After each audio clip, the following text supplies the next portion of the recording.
Boom. What's up, guys? Welcome back. I am Josh, the Tech Chief, and this is the Project Freedom Podcast, where yes, me, I have the liberty to discuss anything and everything that I want to discuss. So, guys, I'm late on this because I had other streams scheduled and I couldn't go back, guys. I couldn't go back on the schedule. But finally, guys, we're here to talk about Luna. And not just Luna, the entire cryptocurrency market in general. Is it all going to zero? What the hell is going on? Is the shakeout, is it finished yet? Was it a shakeout? What the hell is going on? And more in particular, some stuff that, like, I think from what I observe that most other people that are doing and into crypto, most other crypto connoisseurs aren't really talking about. And I think it's important to discuss this. And then, finally, I also want to talk to you guys about what I think happened with Terra Luna and the UST stablecoin depegging, blah, blah, blah, blah, blah. So, guys, allow me. Let's just get into it. So before we actually talk about Luna and the depegging of UST, and if you're watching, you don't even know what either of those two, well, don't worry. Don't worry, buds. I'm going to explain it to you. I want to actually talk about some macroeconomical events that are affecting all markets right now. Stock market, real estate, the Nike Express niche shoe market, whatever, literally all prices and anything that's considered an equity and an investment, et cetera, because like I said in the beginning of the stream, I don't think that people are really discussing this right now. Everybody is just like glued to their charts, and yeah, charting is cool and TA, technical analysis, is cool and all, but technical analysis isn't going to be able to predict external factors, we'll say, okay? And you might be asking yourself, what the hell do you mean by external factors? Well, don't worry. Don't worry. Fear not. I will explain to you what an external factor is. Kyle W says, clean it up, Wagey. That's right, Light. Time to get back in the wage cage, Light. Sam Pertinzi says, places, McDonald's hat on beard. Yes. Oh, hat on head. See, I'm anti-bearded now, so now I can't even. Now I'm only seeing the word beard everywhere. Patricio, the true patrician, says, Matt W says, Josh. That's right, Matt. Josh. That's how we say it. That's how we say it down there, boys. Okay, so I got to think of how to engineer these words to not get put in no bad boy jail on the this platform. Okay, so the entire economic collapse, excuse me, some could argue that it's a collapse. Okay, the entire economic system right now, not just in America but in the entire planet, because for those of you who don't know, the United States dollar is indeed the world's reserve currency. Unfortunately, because it's not. In my opinion, that's not a good thing to have one world currency that is controlled by one centralized entity. The entire economic system, interlinked between cells, interlinked between cells, interlinked between a single stem, interlinked, is appearing to be going through a collapse and or on its way out the door, much like all other fiat currencies have done. And what is a fiat currency? I guess we better knock that out right now before people don't understand. Fiat currency is basically currency that is backed by, well, in this case, backed by paper and lies. But a fiat currency is something that isn't considered to be hard money. What is hard money? Oh, God, we're going to have an educational night tonight, aren't we? Hard money is something that is going to be interchangeable and accepted between all areas of the world as a form of payment, much like gold. I mean, there's probably a better way to define that, but I don't want to waste time on that tonight. I want to waste the time talking about what we actually want to talk about. So it appears that the system is imploding on itself, and we could just say, because what did I just tell you guys? That the US dollar itself is the world reserve currency, and thus that's leading issues all around the world.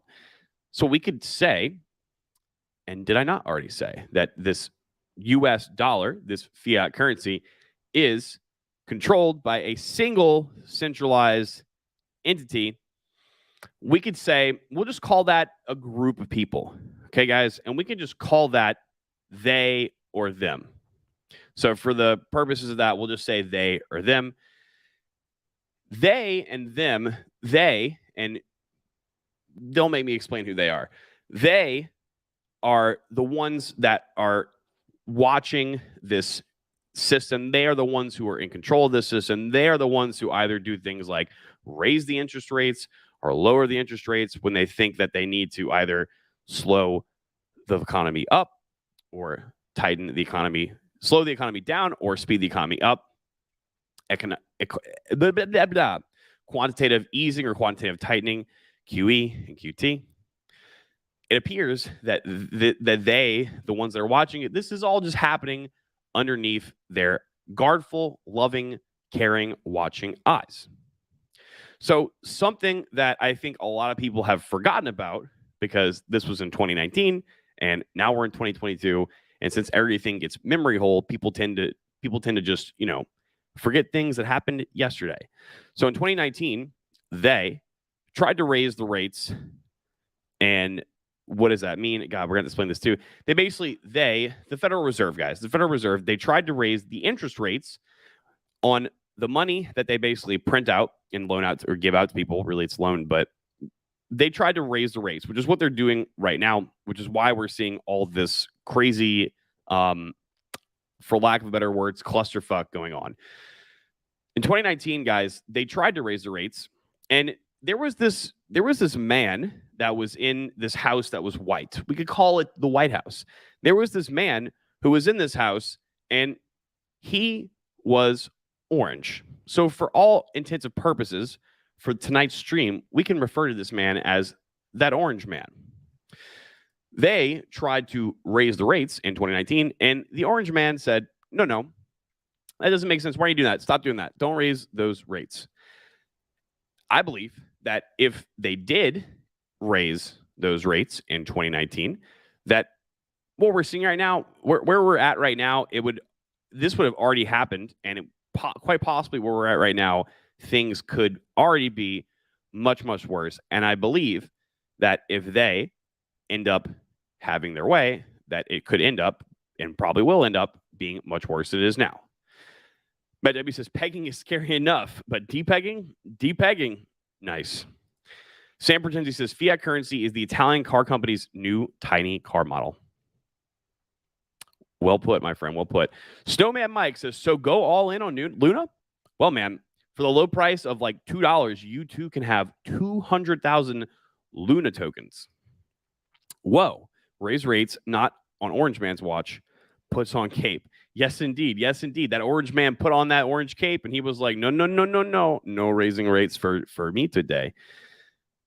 So that's what I think, guys. I think that if that had happened in 2019, that this could have already been acting out in the last 2 years, as opposed to seeing this parabolic, euphoric marketplace that we've seen in 2020 and 2021, and then also part of 2022, but not so much 2022. Actually, not so much 2022 at all. So what happened after they tried to raise the rates and that orange guy basically told them no? Well, they didn't raise them. And then we had some kind of large economical event. Excuse me. Not economical. We had a large, how could I phrase this? We had a large health event. We had a scare across the world about our health.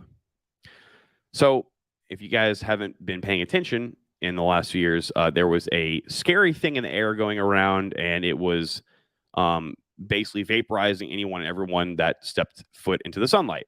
And so we can refer to this time period as Crab 19.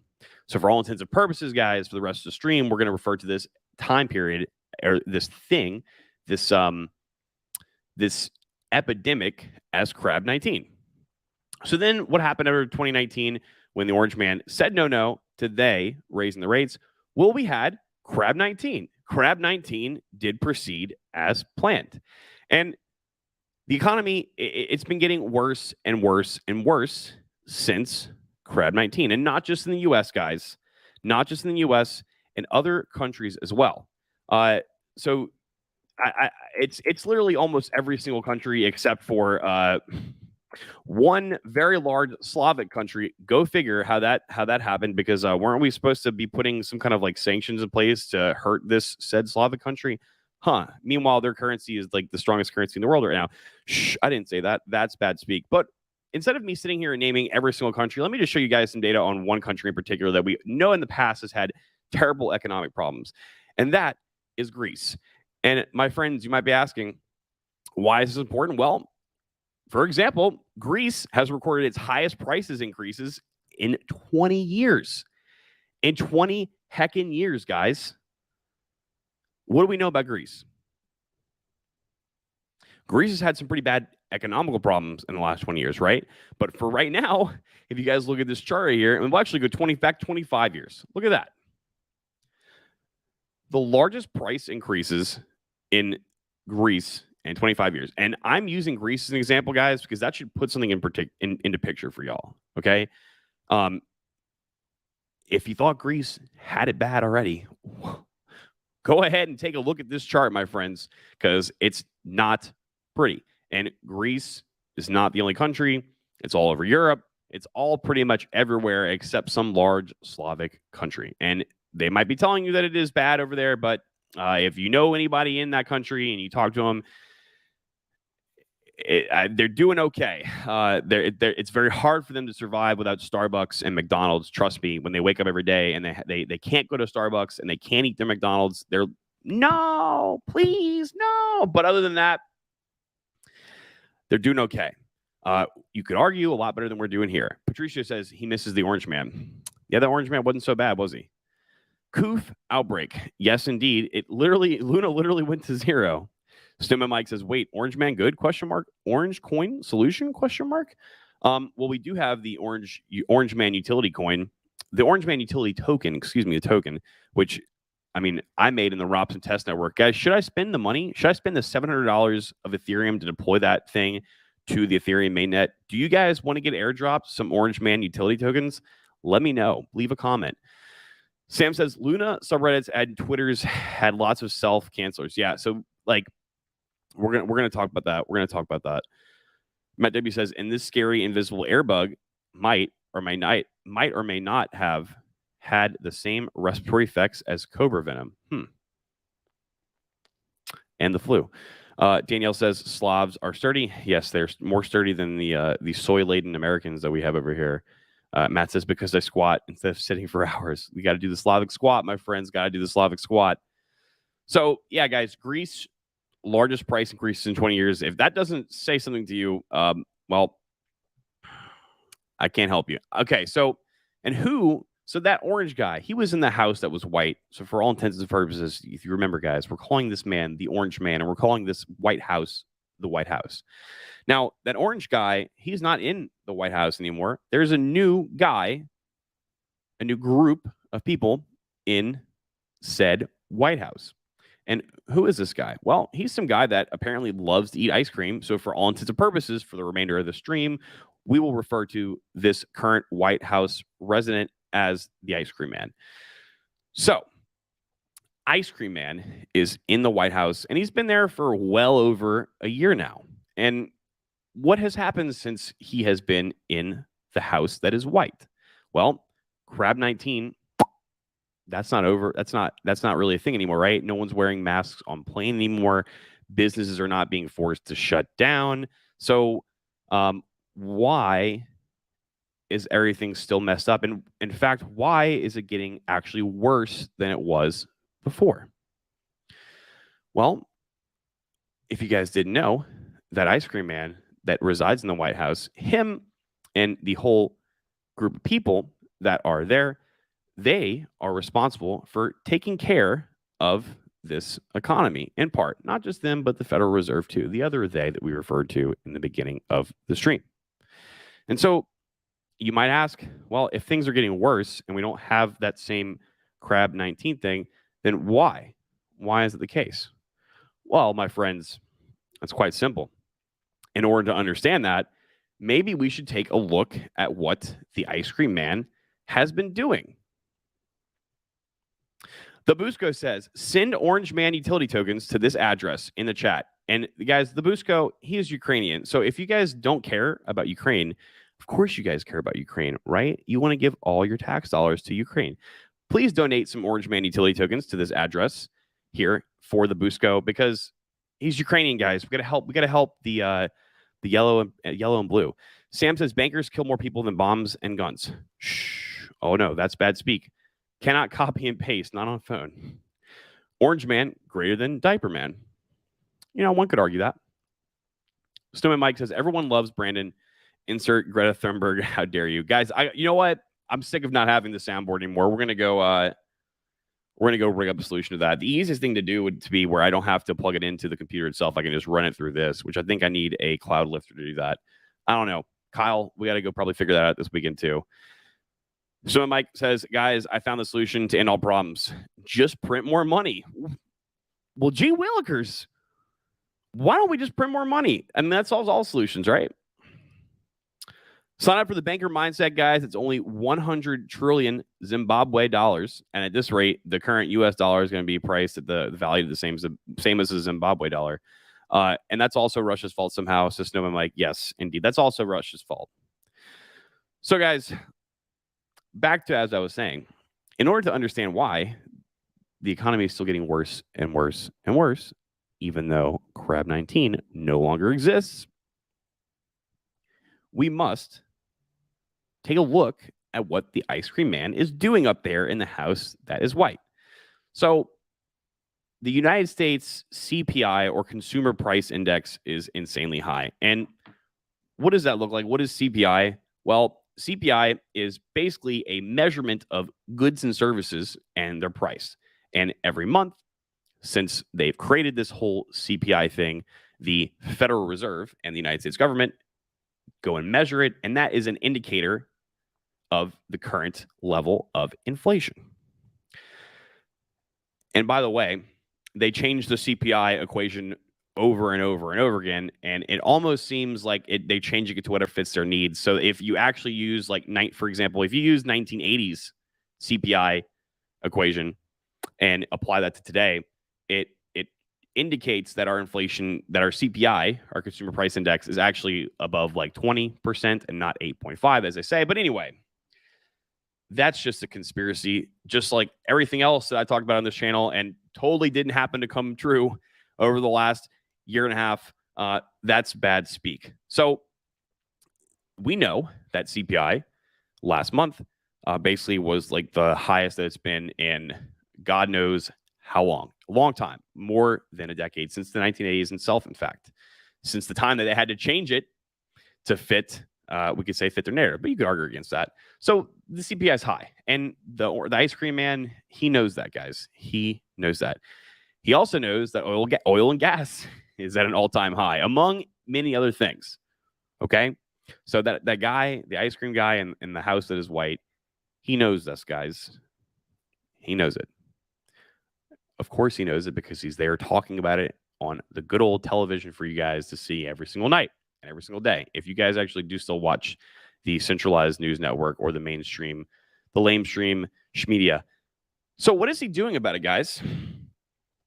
Let's not talk about the things that he's saying that he's doing about it. Let's actually take a look at some of the actions that the ice cream man is doing. So we have this strategic fuel reserve, and he decided to use that to temporarily put a Band-Aid on the oil and gas prices, and that has kept it going parabolic. But if you guys go to the gas station, you know the prices are still freaking high. And you know that might have been a valiant thing to do, except now we won't have any fuel if there is an emergency. So like if we go to war, or if we get invaded, or something worse happens than just people having to pay $1 or $2 more at the pump, we're not going to have fuel. Okay, that makes sense. What else is he doing to take care of this? So he decided to cancel oil and gas sales in Alaska and the Gulf of Mexico. That was recent. That was a couple days ago. And why would he? Does that make any sense, guys? Does that make any sense? Why would he do that? And as things get worse and worse and worse, Why would you do that? Why would you do that? Why, oh, why would you do that? Well, we know why, guys. Just look at their actions. We know why. Look at their actions. If you're talking about somebody who's telling you that, I don't know, if I told you guys that I have the world's record for the fastest sprinter in all existence, and when I go to actually do said sprinting, my record is like the lowest in all existence. Would you believe me when I told you guys that I'm the fastest sprinter in the world, or would you look at my actions and see that clearly I am not? In fact, I'm probably the slowest in the whole world. So we know why, guys. Think about it. They're saying one thing and they're doing things that are literally doing the opposite. Why? Why, my friends? It doesn't matter what Ice Cream Man or any of those people, red people, blue people, are saying. Look at their actions. They want, at least it appears, based off of their actions, call me crazy, call me a tinfoil hat of conspiracy theorist, they want to bring us into an economical turmoil. At least it appears that way, right? Christian Soto in the house says, good evening. Good evening to you, Christian Soto. SN with the Akatsuki Patrick emoji says, is it going to zero? Well, Luna is at zero, my friend. Where's Jeffrey? Simon Mike says, yeah, 20% sounds accurate. I personally think it's 2% a month. Yeah. That wouldn't be, that would actually be like a totally realistic thing to assume. RIP diesel trucks. If you guys think that it's bad now, just wait till the diesel shortage kicks in. And if and when it does kick in, it ain't going to be diesel and gas that are going to be the only thing that prices are going up, because I guess people forgot that almost everything that is delivered anywhere or shipped from point A to point B, including a majority of our food, is shipped in a diesel truck. But hey, what do I know? I'm just a guava farmer. I definitely haven't. Everything that we talked about in this channel last year and a half, guys, that's just been a conspiracy theory, right? None of that stuff came true. So if we do go back and look at their actions, guys, it's almost as if everything they can think of to do is they're doing intentionally in order to get people to hate them. $35 trillion, my friends, $35 trillion in global market value has been erased, kaput, since the beginning of this year, since 2021. And that includes the $1 trillion in crypto losses. You might argue that this is what they want to do. This is intentional.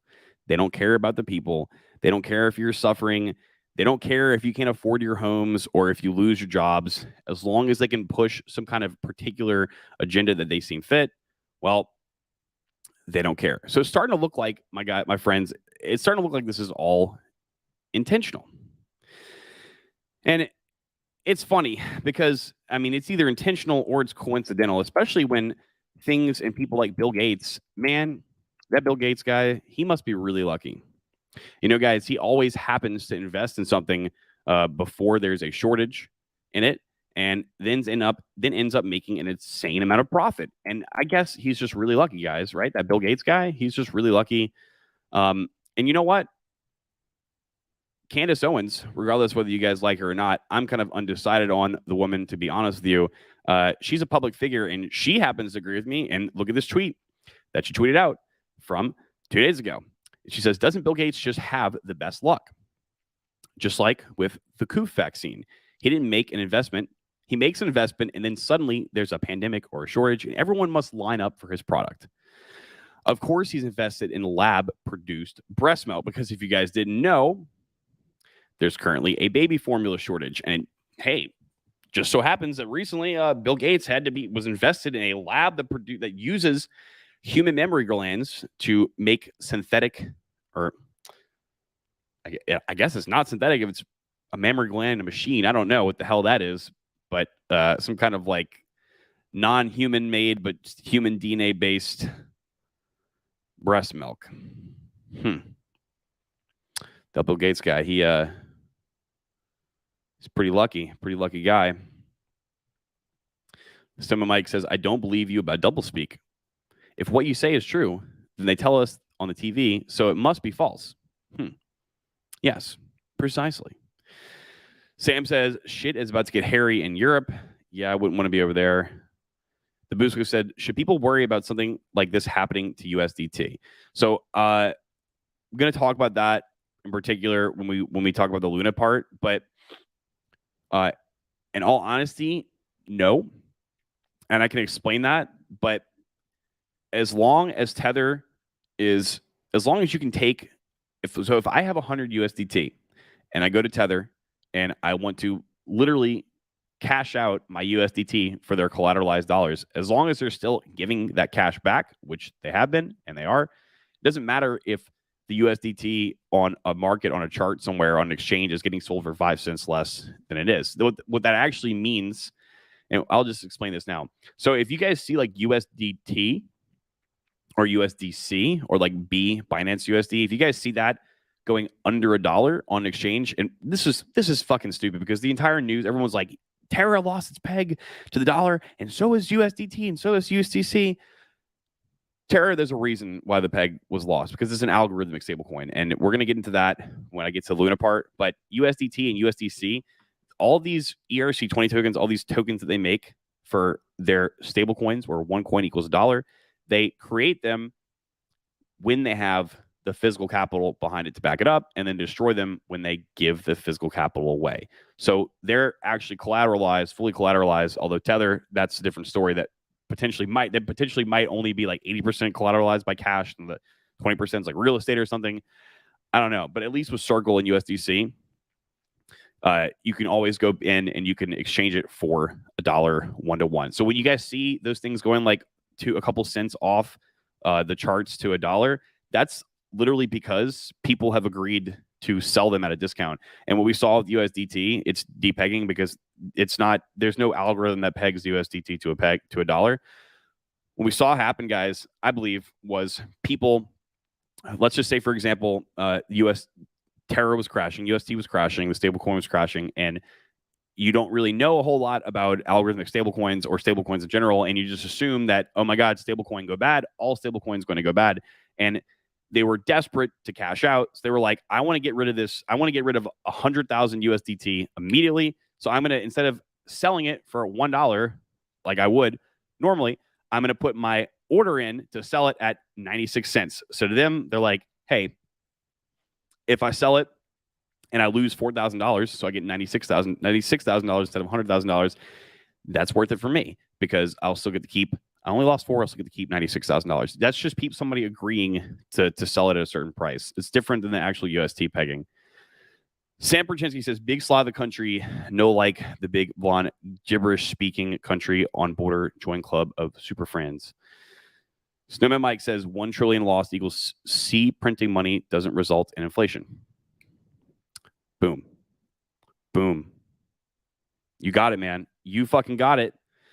Hey, Mr. Bill Gates, is the new emoji in Apple men can get pregnant? That's bad speak, Snowman Mike. Bork, says Jeffrey the Pit. Bork, indeed, my friend. Danielle says, sound weird? Yep, get ready for it. Getting ready for my day 4 comment. Yes, distinguished. Couldn't agree more, says Sam. Couldn't agree more. So, guys, Candace Owens agreed with me, and whether or not, like I told you guys, I'm not here to talk about her reputation as politic. So she's someone that's in the public spotlight that is outright just calling this stuff out now. So if you think that you're crazy for observing these things, you're not. Meanwhile, guys, we've had like boatloads of money and aid go to some other Slavic country to give aid. So that's costing us a lot of money. And has. And if you guys go back and look at all the amount of bills that were signed and the trillions of dollars in the last year, it's a lot. And we're suffering over here at home. So you might ask yourself, why isn't anyone in the house that is white helping everyone? Why aren't they helping us at home? I mean, we're the ones paying for it, right? When we pay our taxes. So why aren't we getting help when we really need it? Why are they allowing things like markets to crash because the Federal Reserve opens their mouth? So, guys, I haven't even discussed really anything other than just the last few months of time. Okay. So, if you haven't been paying attention, you could imagine what else has happened in the last 2 years. Okay. Take that into consideration. So, maybe you guys think that this is irrelevant to Luna or crypto and the whole market, all markets for that matter right now. Or is it? Is it irrelevant? I don't know. I'm going to say no. So I wanted to preface that tonight before we actually get into this Luna stuff, because no one's really discussing that kind of stuff. And if you just sit back and think logically and you take a couple of seconds to think about it, I don't think I have to tell you guys a certain conclusion. I think you guys can come to that conclusion on your own. Now let's take a look, guys. Let's take a look and see what we can find out with what the hell happened to Luna. If I'm being honest with you guys, I didn't have much time to try to figure out what was going on with it other than just the basics that I already knew and assumed had happened. Because I've been super busy. So I figured I would spend this time on the night on the stream to research it with you guys, and we could discuss that exactly. So I got an article here from Cointelegraph that I haven't even read yet. So let's pull it up, guys, and let's see what they say. Good old Cointelegraph, because Cointelegraph is the news, and, you can always trust the news, right? Right, guys? Can't we trust the news? Can we? Harry Zico's in the house. Says, boom, baby. It's stablecoin Saturday tomorrow. Is it? Danielle says, sorry, us Slavs are so expensive. Harry Zico says, it's time we stop talking moon math and start talking about macroeconomics.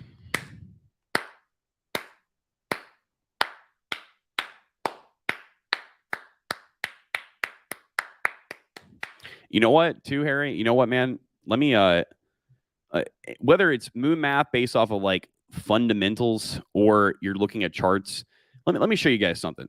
Let me show you guys something as to why you can't just like bank on charts to like tell you whether or not number go up or number go down forever. Okay.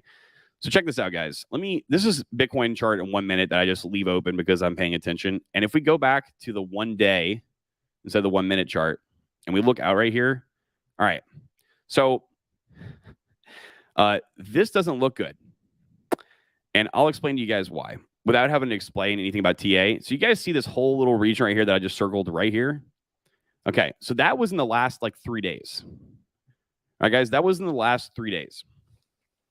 If you were to chop that off, and maybe even a couple days before that, if you were to chop that off of the chart, then if you go back to the 1 day time frame like this, it actually looks like this thing is pretty healthy. It actually looked like this thing was going to like $80,000 in 1 or 2 years. Okay, it actually looked like an extremely volatile chart, but looked like a healthy volatile chart. And then boom, this happens.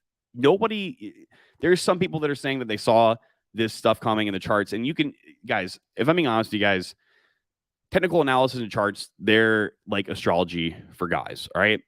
Like if you try hard enough, you can make it tell you whatever you want. Okay. So it would be hard pressed for me to believe that if you were to, someone would have to really explain to me how, if you go back to the 1 day, that this didn't look like a pretty all right chart. Okay. Now, then what happened? Poof. We had straight to the downside. And now the 1 day, it looks like not good. This looks like a head and shoulders pattern happening. I mean, we've already wicked past the summer lows from last summer where everyone was freaking out saying it was over.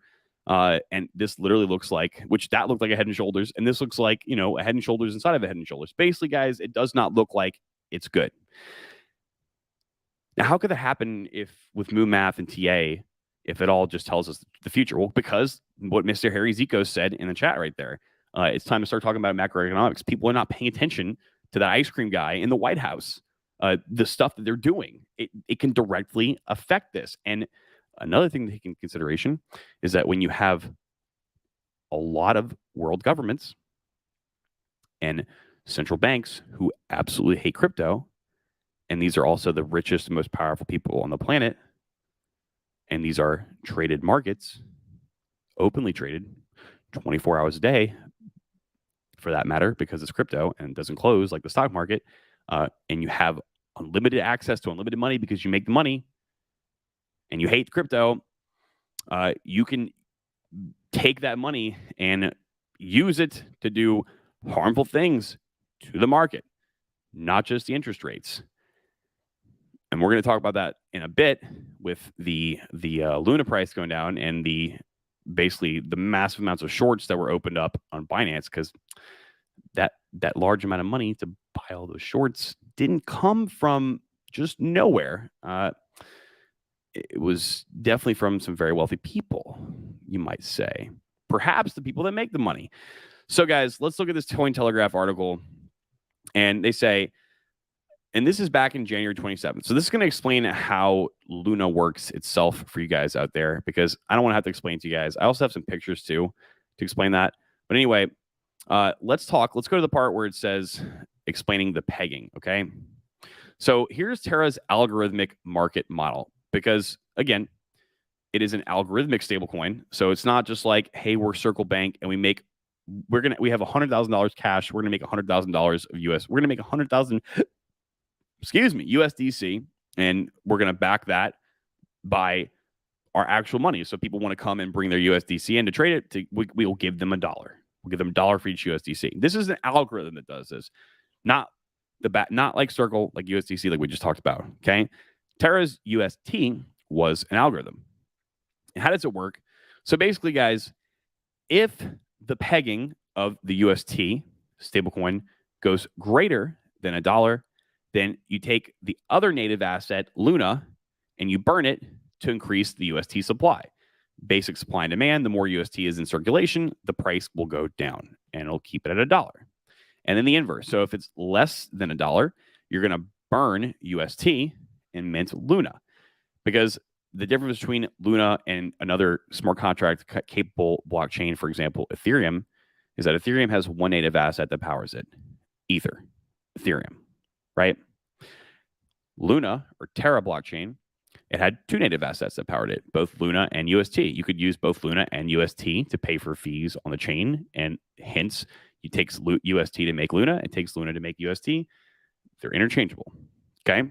So this algorithm, my friends, is how that worked. And keep in mind, it's being propped up with algorithm and software. And on top of that, guys, they happen to have a balance of Bitcoin of which they could use to sell to get capital to buy up UST if the price did go too low, which we saw that happen. And lo and behold, no surprise, that ended up making the situation worse, because if you guys don't know, Bitcoin is the king daddy of the crypto market. And if Bitcoin goes down, because a large amount of it is sold, everything else goes down. So yeah, they sold a lot of Bitcoin on their balance sheet to be able to get the liquidity and the capital to buy enough UST to move the price back up. But it might have done that temporarily. But then Bitcoin's price went down because they sold like $1.5 billion worth of Bitcoin to do that, or whatever the crazy amount is. And then Bitcoin went down again. And then, of course, Luna went down with it as well right after, right? So, guys, back to how this works. I think that's a good enough explanation right there, because to go any further in explanation than this, guys, it's a tad bit complicated, and I don't think it's necessary. Just know that that's the difference between something like USDT and USDC and UST. Okay, it's backed by an algorithm and not actual collateral. So now, guys, what happened? What actually happened? Let's find out. There is an article from CNET and a Twitter thread, and I also did not read this, and I was saving it for the stream. So let me read that with you guys, and let's see what the bloody hell is going on. CNET wants to show notifications. No, don't notify me. What the bloody hell is going on, guys? Why does CNET not want me to read this? There we go. All right, guys. So Luna cryptocurrency collapse, how UST broke, and why it matters. So yeah, guys, this chart, by the way, doesn't just apply to Bitcoin. Obviously, basically, Bitcoin's chart looks like every other chart. So if you're trying to, never mind, that's going to be a topic for a different stream. All right, so if we go and look at Luna's chart, I mean, it's like that, except it's way worse. Okay, and point of me telling you guys this is because prior to this nastiness going on right here, we were right at about like $85, 85 buckaroos. Not bad for this asset. So the coin was worth about $80, and now it's actually worth less than a penny. Okay, it's worth less than a penny at the time me giving this stream. Okay. So as they're saying in the article, cryptocurrency market isn't pretty right now. Look everywhere, and you'll see red. It's bad news for crypto investors. Blah blah blah. What's much more unusual and the more important is the collapse of the Luna cryptocurrency and the associated UST stablecoin itself. Okay, so you may not heard of UST before or know what a stablecoin is, which I just explained to you guys, but it's a big deal.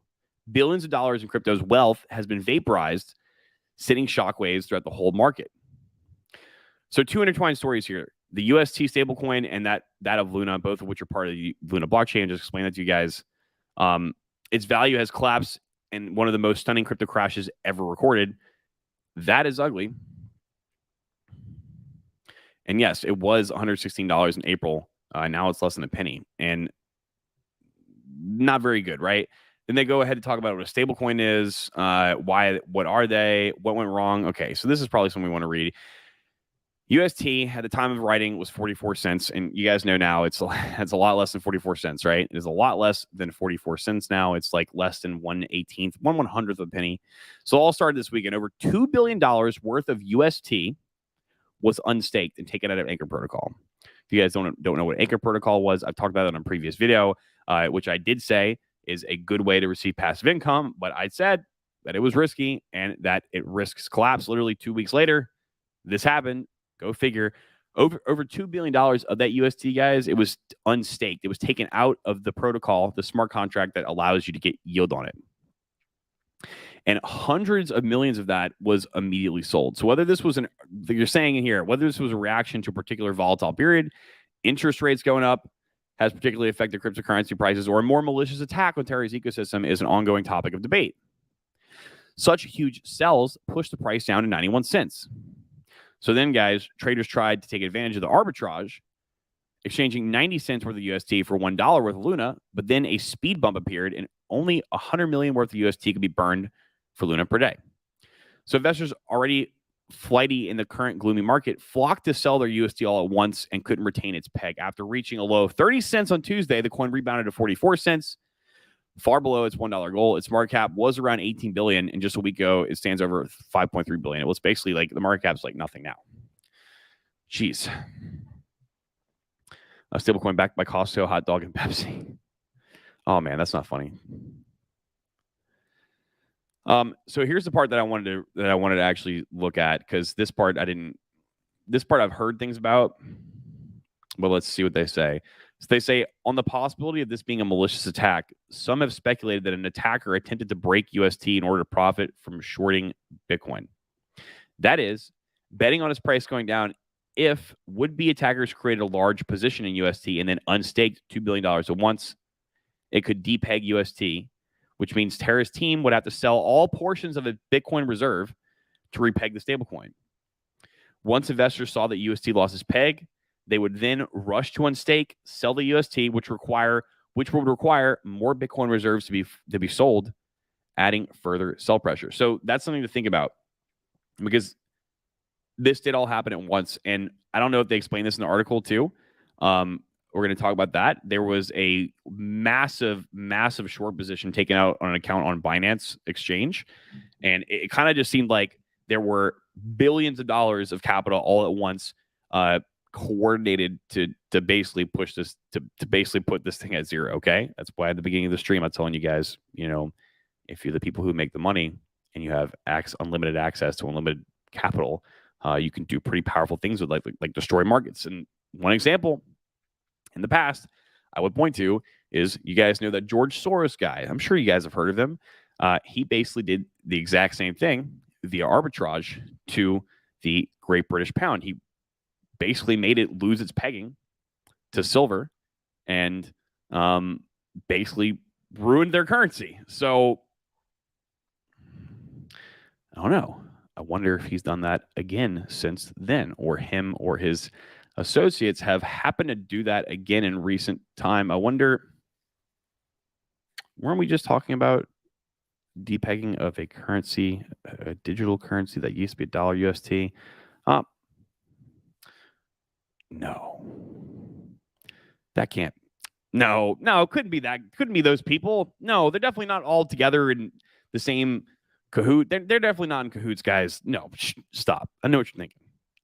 That's just tinfoil hat speak. So once investors saw that UST lost its peg, they would then rush to unstake and sell their UST, and that's exactly what happened. I mean, it happened at the same time, so you could argue that that large amount of capital was put there on purpose to basically just do exactly that. The article says, again, this is speculation. UNESI is unsure whether the depeg was caused by a coordinated attack or not, but said that the responsibility is on crypto developers to create more secure systems. Yeah, at the end of the day, guys, can devs do something, please? I mean, they gotta be doing something's gotta be. If we're gonna have an algorithmic stablecoin, if we're gonna have, in my opinion, if we're gonna have an algorithmic stablecoin that's gonna be decentralized, it cannot have it has to not have the ability to be arbitrage. It just can't. In fact, it probably shouldn't even be on a centralized exchange at that point. But even if it wasn't, if it was on a DEX, there would have to be some kind of measures put in place to prevent that from happening, because this has happened before. It just happened now, and it's going to happen again if we don't stop that. So what else they say? It says, our job as DeFi builders is to build systems that are resistant to that exploits, or to exploits. That's literally in the original threat model that anyone in crypto builds. How would this hold up if a guy with 100 billion came in and tried to take it down? It's kind of funny that you have to worry about that. It's kind of funny that you have to worry about if there is a nefarious actor with $100 billion, which it's going to be very few people on the planet, most likely the people that make the money. Oh, well.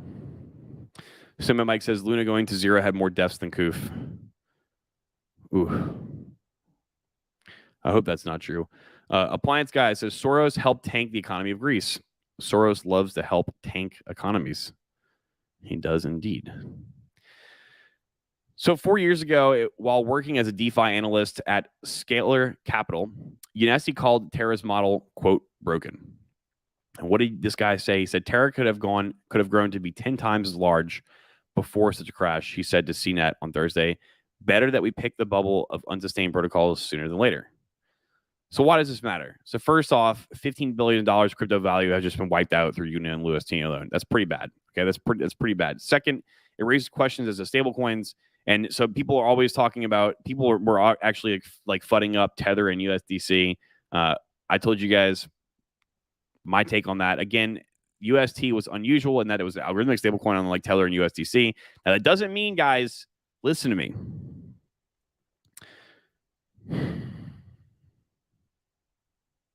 That doesn't mean that those same people with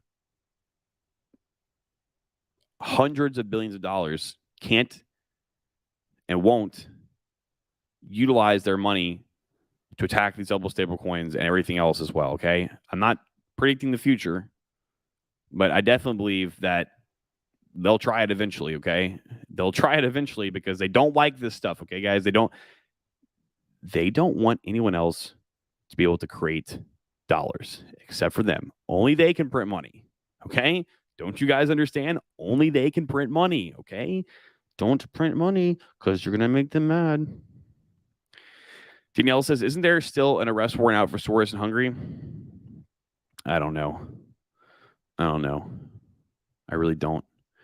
So they worried that if UST was attacked, similar plays could be made against others. And the question is, in our minds becomes, does what happened to UST spread other stablecoins? He said, if big whales found a playbook here that works to attack UST, we worry that they may reuse that playbook in other areas of the market.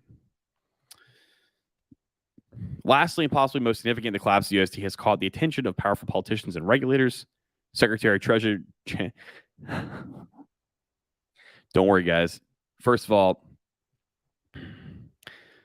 if I were a tinfoil hat wearing conspiracy theorist, didn't that Janet Yellen lady, didn't she work for the Federal Reserve? Doesn't the Federal Reserve make the dollars? Don't they only want themselves to be able to make dollars, and anyone that else that makes dollars they severely dislike? wouldn't those same people have access to absurdly large amounts of capital in order to have the power to do things like massive amounts of arbitrage to no, that's a conspiracy theory. I mean, of course, guys, didn't Janet Yellen say like a couple months ago that stablecoins are not a threat to the US dollar? Didn't she say that? She did say that. But I guess now all of a sudden, since she cares so much about you guys, she had something to say about it herself. So Janet Yellen on Tuesday said that UST's depeggling simply illustrates that this stablecoin is a rapidly growing product and there are rapidly growing risks. One place we might see some regulatory movement is around stablecoins, SEC Commissioner Hester Pierce said Thursday. Yeah. So go figure. I mean, in an imaginary tinfoil hat land, you could do all that, and then you could use that as an excuse to pass an agenda through the law that you want that it's not going to get passed any other way. But nothing like that has happened in the last 1 month, 1 year, 2 months, 2 years, 2 decades. Nothing like that has happened at all in previous history. Right, guys? Right? That's right. I hope you guys better be smiling out there. Right, guys? Right?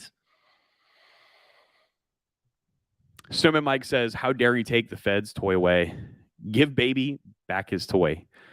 A goo gaga. Goo gaga goo. Mr. Feds. Oh, man, that was a great comment. That was a great comment indeed. My blood's boiling. My blood's boiling, guys. Let's get back to it. Stablecoins, what are they? We already talked about that. All right. So here's the thing, guys. What we just talked about.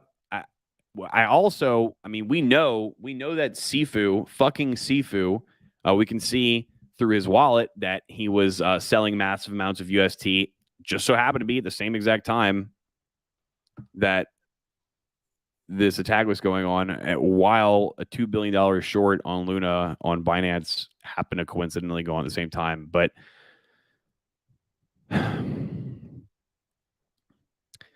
that might all be just conspiracy and bad think. So, guys, I mean, some people are saying that it was Citadel Capital that shorted it on Binance. I don't know. You can go to Google and look at Citadel Capital and see who they're intertwined with. It definitely couldn't have been any of the people that I was just talking about in the last 52 minutes. Now, could it have been? No, certainly not. Definitely don't go Google that. So my conclusion, guys, is like after all this is said and done, back to when I was giving that stream on my top 5 cryptocurrency picks, Luna was in there, guys, right? And Luna was a great chain. It was actually, I'm actually really sad this happened because, dude, that chain, that was a pretty gnarly chain, okay? That was a pretty gnarly blockchain, but what were the first 2 picks? 2 things that no one are ever going to tell you guys to be focused on: Bitcoin and Ethereum. If you guys want a real bulletproof portfolio, 90% Bitcoin, 10% Ethereum. You'd be down, but you wouldn't be down anywhere near as much as if you were up in all this other stuff, okay? And that's just a fact. People give me crap about you're a Bitcoin maximalist. Meh. All right. I mean, if you're going to tell me my name is Josh, you're true. You're right. That's true. Doesn't offend me. Okay. It sucks that Luna went down, guys. And, you know, I don't think that this is, I don't think that this is something that's never going to happen again, up until the point to where, you know, those people just happen to stop caring and stop hating cryptocurrency anymore. Then there will be no one to be incentivized to be malicious actors in this space. Guys, I think that we're in it for a rough and bumpy road ahead as far as the economy goes. And I still do believe in Bitcoin. I just think that, and like I've always said, I told you guys like literally 8 months ago that they're going to come and try to do this stuff. It was written. You guys can literally go look at meme videos on YouTube that were made years in the fucking past that joke about this happening. It's almost like someone smart made those videos. I don't know. I told you guys they're gonna come and try to fuck with it, and they're not done yet, guys. They're not done yet. Trust me. But we're gonna have to see. We're gonna have to see who wins, and at least in Bitcoin, 5-10 years down the road, I trust in it. As I said, Bitcoin is a black hole. It's pretty much unstoppable price now. Doesn't matter. Don't buy Bitcoin if you're gonna cry if you lose 50% in a day and you're expecting to get rich tomorrow. All right, don't do it. Stay away. Just stay away. It's not made for you, man. That's all I gotta say, guys. And speaking of, they had the fear about fucking Coinbase, which, by the way, guys, Coinbase is not going to go bankrupt anytime soon. Okay, I can tell you for a fact that Coinbase has gotten a lot of money out of me from fees, and I know everyone else that has bought and sold on Coinbase is getting a lot of money out of fees. But you guys did see that there is legal wording in some of their paperwork that says that if they were to ever go bankrupt and you have any assets stored on that exchange, that they can just take those assets and sell it. And we've also seen Coinbase do some things that were not so very nice in the past, specifically look at Bitcoin Cash. So I have literally always preached to you guys, don't keep your coins, don't keep your crypto on a fucking exchange. Link in the description box below for one of these, Trezor, because I actually do love Trezor, the company themselves. I put that video out there about how to use a Trezor before I was even with Trezor, okay? In fact, I had to go to Trezor to beg them to allow me to be an affiliate. Please, my measly channel. I get like $1 for every Trezor sale. This is for you guys, not me, okay? It's for y'all, not me. Link in the description box below. And as always, guys, if you want to learn how to code, there's that too. Learn to code, learn to change your own tire, self-custody your crypto. I can help you with all that, except for changing the tire. You guys are going to have to go and figure that out on your own. Maybe look up a YouTube video. It ain't too hard to do. You guys have a blessed Friday night. That is it. That is all. See ya.